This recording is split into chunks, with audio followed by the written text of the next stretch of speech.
Ce conseil est une présentation de Cobra Golf. Passez à la vitesse supérieure avec Rad Speed. Cette semaine, je veux parler de gestion du stress pour mon conseil sur le parcours, gestion de pression. Et ça ne se reflète pas nécessairement avec les mains qui tremblent et la difficulté à contrôler nos gestes. Ça se reflète aussi par la difficulté à contrôler nos pensées. On le dit souvent, c'est un classique, il faut rester dans le présent. Mais comment on fait?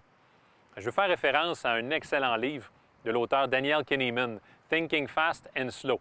Il part de deux systèmes, le système 1 et le système 2. Le premier est très intuitif, inconscient. Il analyse rapidement, se fait une idée très rapidement. Le deuxième, c'est tout à fait le contraire. Évidemment, le système 1 est beaucoup plus alerte, beaucoup plus actif durant la journée. Il n'a besoin que d'une seule idée pour se faire une cartographie sur un sujet. Alors, dites-vous que ça peut aller très rapidement sur le parcours. Alors, pour rester dans le présent, on doit occuper le système 1 en quelque sorte. Quel est le meilleur outil? La respiration. De plus en plus, on en parle, c'est vital, évidemment. La respiration, je veux démystifier certaines choses. Mais avant, parenthèse, on devrait toujours respirer par le nez, jamais par la bouche. De plus en plus d'études le disent. Fin de la parenthèse. Quand on parle en anglais de deep breath, de respiration profonde, de grande respiration, quand on dit à quelqu'un, prends une grande respiration, ça va se faire par le nez ou par la bouche, mais ça va essentiellement se faire avec la portion haute des poumons, le thorax.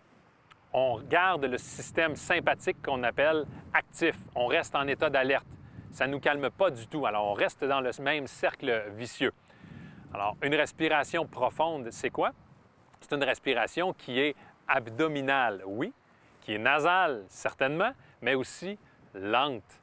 Dites-vous que plus votre respiration sera discrète physiquement, plus elle est efficace pour votre système.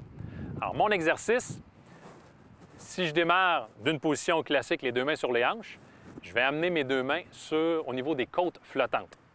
Alors, vous allez porter attention au mouvement de vos côtes flottantes. Alors, elles prennent de l'expansion à l'inspiration et elles reprennent leur position à l'expiration. Le fait de vous attarder à vous concentrer sur ce simple mouvement va, engager votre diaphragme, le muscle le plus important pour la respiration, et aussi va engager votre système parasympathique. Vous allez voir que vos pensées vont se simplifier. J'augmente cet exercice d'une petite coche.